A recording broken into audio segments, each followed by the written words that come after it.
Okay, so we're diving deep today, and this one is, well, it's pretty out there. Yeah, this is pretty interesting stuff. You know, we've got this collection of ideas all kind of like swirling together. It's really a mosaic, the way all these different concepts connect. Right, we've got spirits and witches, familiars, and then the Tower of Babylon all mixed in. What we're going to try to do is uncover how these seemingly separate ideas are all related based on what you've given us. Yeah, and what really struck me right off the bat is that this whole thing is like this claim of organic knowledge. Yeah, like it's all coming from within somehow. Exactly. It's not like reading a textbook or something. It's this connection to what they call Great Spirit or Wakantaka. That's right.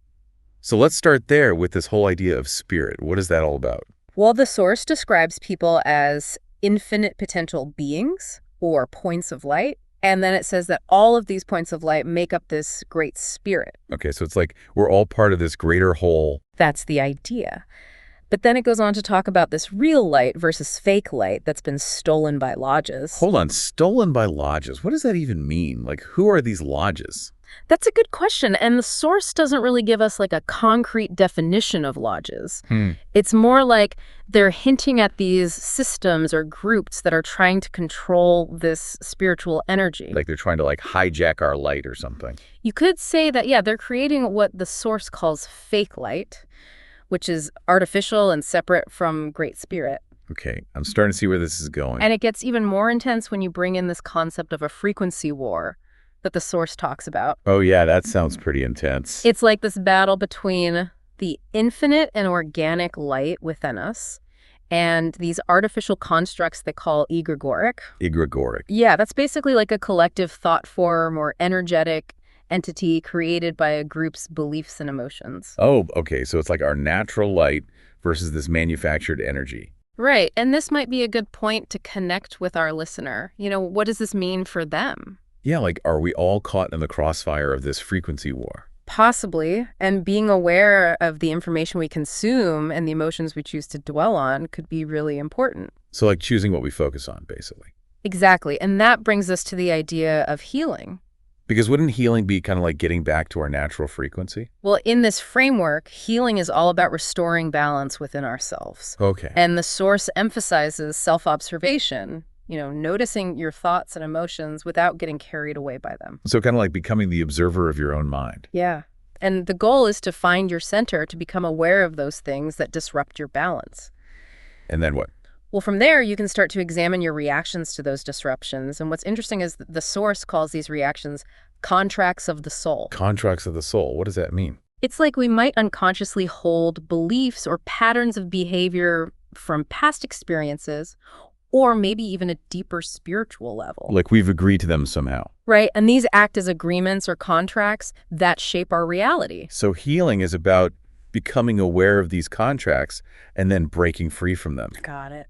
Wow. That's a pretty empowering way to look at healing. And it all ties into how this source sees reality itself. Oh, how's that? They suggest that our current reality is structured like a verse of interconnected words. So like reality is a language. Yeah, and each word affects the others. It's like this ongoing conversation that we're all participating in. Wow, that's heavy. It is, and it really makes you think about the power of our words and intentions. Right, like if reality is like a language, then are we constantly shaping it with our thoughts and speech? That seems to be what the source is getting at. And this idea of speaking equaling being in the past. Exactly. It suggests that language had a much more direct impact on reality back then.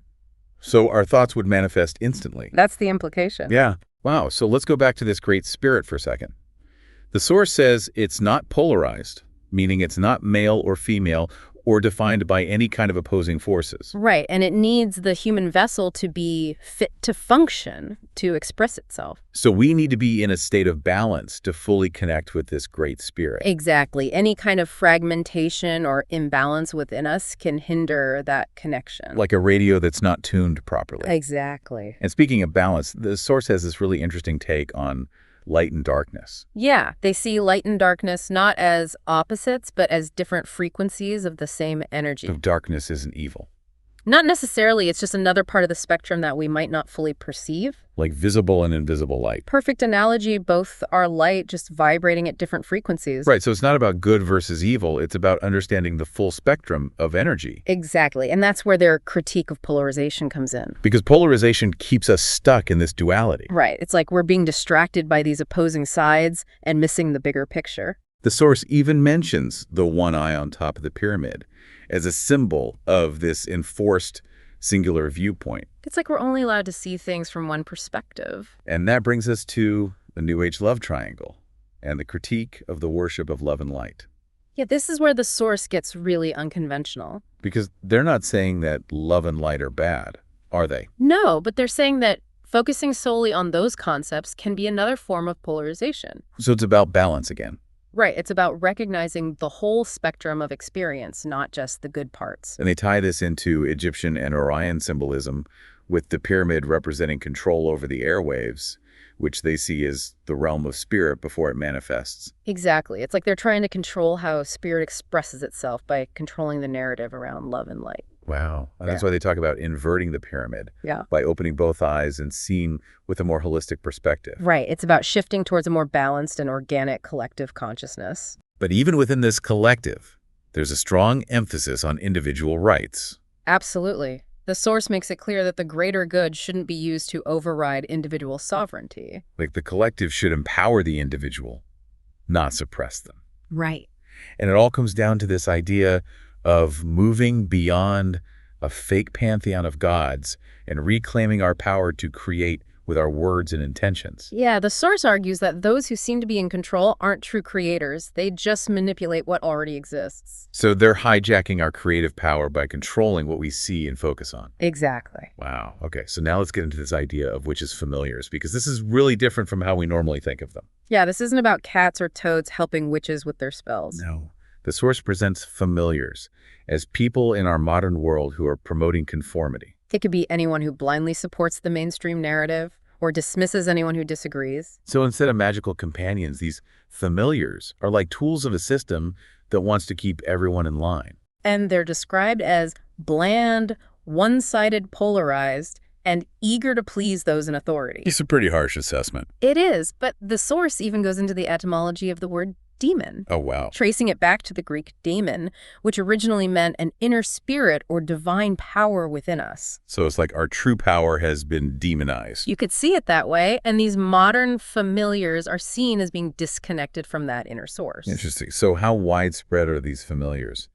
The source seems to think they're everywhere. Yeah, they're described as being easily influenced and potentially making up a large portion of the population. And what are the characteristics of a familiar? Well, they're described as physically present with the soul, but their soul is singularity conscious. Singularity conscious? What's that? It means they have a very singular, often polarized perspective, and they're comfortable with the idea of being ruled by a single authority. Oh, okay, so they're like programmed to follow orders. You could say that, and there's even this mention of their auras being dull. Like their light is dim. Yeah, and they talk about chemicals creating an anchor for a control grid, turning these people into living batteries. Wow, that's getting into some pretty esoteric territory. It is, but the idea is that these individuals are being used as conduits for a larger controlling influence. And they call this a hive mind in the making, or a tower in the building, which brings us back to the Tower of Babylon. Right, and all of this is tied into what the source calls dark alchemy. Dark alchemy. Yeah, it's basically the idea of inverting our natural spiritual light and using it to impose a false godhood on humanity. And they trace this back to ancient civilizations like Egypt and Mesopotamia. Exactly, and the Tower of Babel is a key symbol in all of this. Because it represents this attempt to reach the divine through force and control. Right, and to consolidate power by creating a single unified system. And that idea of light being bent and controlled comes back here, doesn't it? Definitely the source talks about how light is manipulated by creating boundaries and polarization. And it's interesting that they mention Mesopotamia as the cradle of mankind, perhaps suggesting that this controlling influence has been around for a long time. Yeah, and they link this controlling force to Orion and this idea of trying to reinstate an old timeline through a new pantheon of Babylonian gods. It's like they're trying to reset the game. And the parallels between the Tower of Babel, one language, one ruler, and the modern push for a one world order are pretty striking. Yeah, and they talk about this lunar language or being glimmered as a form of mass hypnosis to achieve this conformity. It's like they're trying to program us with a new language that limits our thinking. And the source is clear that this worldwide order isn't anything new. It's just a rehash of the Tower of Babel blueprint. Right, and they talk about how the media is being used as a ministry of magic. Mystery of magic. Yeah, it's like they're using language to spell us and control our thoughts and beliefs. So the media is like a modern-day spell book. Exactly, and they even mention technology like the CERN server and algorithms as tools for this magic. So it's like they're using technology to manipulate energy and consciousness. Right, and the current Tower of Babylon is being built with human energy and genomic sequencing. Wow, so they're using our own biology against us. And these familiars with their polarized views are the bricks and mortar of this tower. It's like we're unknowingly contributing to our own enslavement. And the source talks about how frustrating it is to try and communicate with these familiars. Because they're so locked into this programmed way of thinking. Right, they're caught in this linear timeline program based on their unquestioning beliefs. But there's also a sense that this tower is going to collapse. Yeah, even though it seems complete, the source says it's on a timeline for imminent dismantling. Just that this is a cyclical struggle between control and freedom. And there's also this effort to build a correct structure, a journey or ladder from the earth towards the sky. Right, it's about raising our consciousness and connecting with a higher source of truth. And they say that the fall of this tower doesn't mean the end of technology. No technology is just a tool. It can be used for good or bad. The key, to use that disruption to change the language. To rewrite the code of our collective consciousness. And to connect all of this to a more familiar story, the source brings up the biblical account of the Tower of Babel from Genesis. Yeah, where humanity united by one language tries to build a tower to reach heaven. And God intervenes by confusing their language and scattering them. It's a story about the dangers of trying to reach the divine through force and control. And how diversity of language can actually be a safeguard against tyranny. Exactly. And the source is clear that this Babylon isn't necessarily a physical place. It's a symbol of a system that's built on conformity and the suppression of individual expression. And the shape of the ziggurat is significant too, isn't it? Yeah, it's a pyramid that represents the connection between the earthly and the divine. But in this context, it's been corrupted. Right, it's become a symbol of this technocratic desire to replace God. To build a tower to heaven and claim godhood for themselves. And the source suggests that this is the main focus of the nations. So we've covered a lot of ground here, from the nature of spirit to these modern-day familiars to the Tower of Babylon as a symbol of this controlling system. It's a lot to take in. It is, but it raises some really important questions about the forces that are shaping our world. And the role that our own consciousness plays in all of this. So for you, the listener, given all that we've talked about, what towers do you see being built in our world today? And how does your own individual language, both what you speak and what you think, contribute to their construction or their potential dismantling? That's something to think about. It is, and this deep dive has really just scratched the surface. There's so much more to explore here. Definitely. Well, thanks for joining us as we dove into the deep. It's been a fascinating journey. Until next time, keep questioning, keep exploring, and keep diving deep. And remember, the power to shape reality is within you.